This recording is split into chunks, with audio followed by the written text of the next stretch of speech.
The Mandalorian Season 3. Where are we headed with this story? Let's talk about it.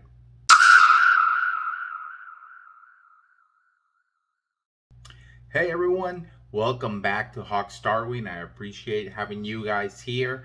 Very excited to get to talk to you today. And thank you very much for everyone that's been subscribing, that's been commenting, that has been just engaging. Thank you so much. I really do appreciate it. So we are going to talk about The Mandalorian Season 3. The last episode that we just saw was episode 4, The Foundling. Now, very interesting enough, not a bad episode, not to trust the imagination, but once again, where is this story headed? I'm very curious myself to find out, due to the fact that we already just resolved all the plot from Season 1 and Season 2. So, alright. First season, we found this baby, we found this child.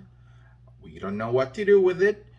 The armorer told us we have to take the baby back to his kind. Okay, perfect. How do I do that?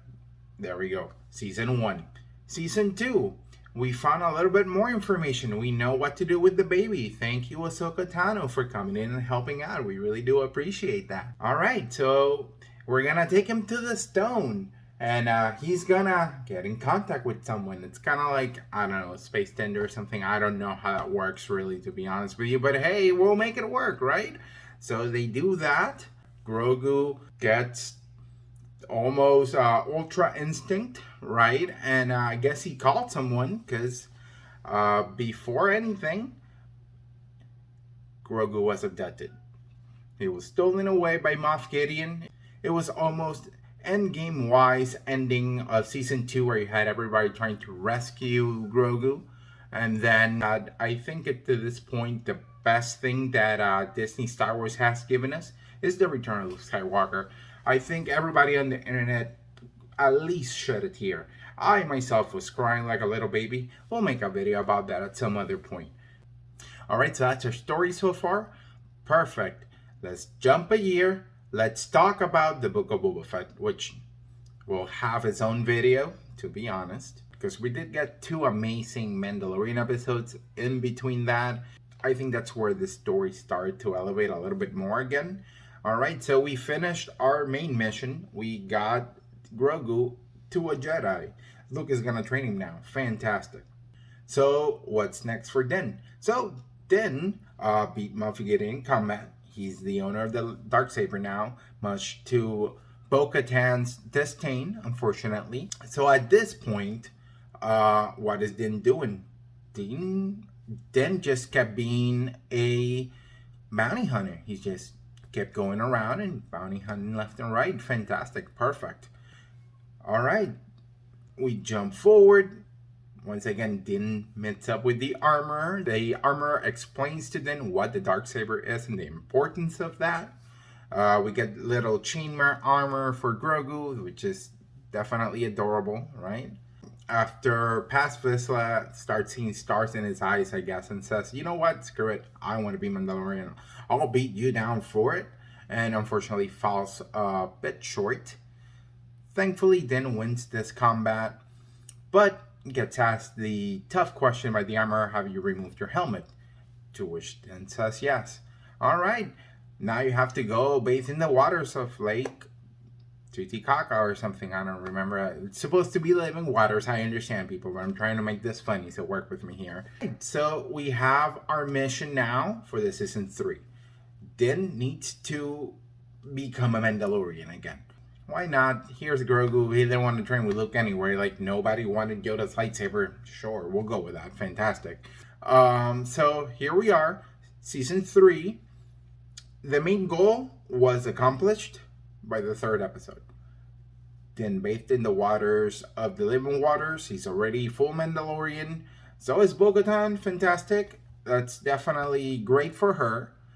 But okay, we got to see on the last episode a day of the life of the Mandalorians. Now they're hanging out in space Australia, and now they're being hunted by every creature on that planet, which is why.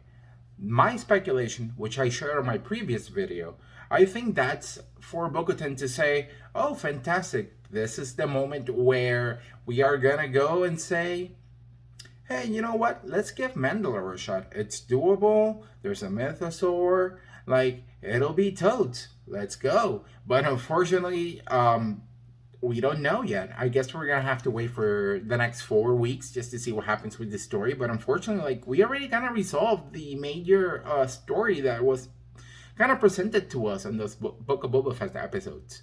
So what's next? Okay, so Dinsa Mandalorian, Grogu's training, apparently pretty good at it, flipping left and right. Poor Rangar got shot 3 times there, so good deal. All right, so where are we building to? What's the story? Not necessarily do we need to see like a major bad guy like Moff Gideon return just yet, right? But I'm a bit concerned because are we gonna get just slice of life episodes until the end of the season? And look, I get it. Star Wars doesn't necessarily need to be hype 24/7. Star Wars needs to tell a story, and I get it. It's telling a story. But I think out of 8 episodes for season 3, I think we wasted way too much time, unfortunately.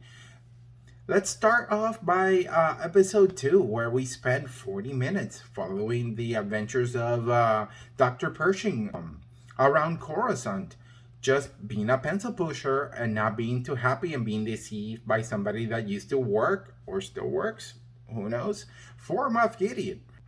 At what point are we gonna start seeing this story evolve a little bit? You know, if I can be honest, I think we missed a major opportunity keeping Grogu with Luke.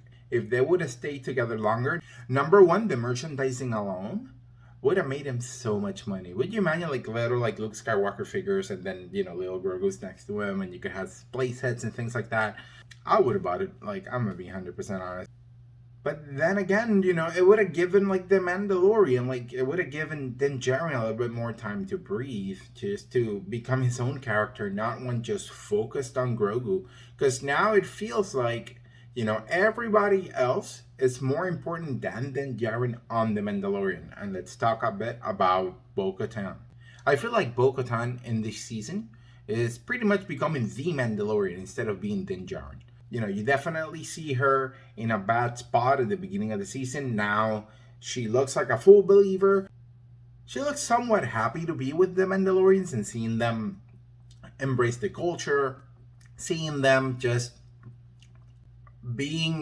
enjoying the regular Mandalorian life, which is great. But we've seen Clone Wars, we've seen Rebels. We know there's something always in the back of Bo-Katan where, can I become Mandalore? Can this help me become Mandalore? And I think she might be thinking that, but I think we might start seeing a bit of a redemption arc for her in terms of her actually kind of being part of this tribe and kind of understanding their ways that she is very familiar to, as she alluded on episode 2. So I'm kind of a little bit vested just to see where this is leading up.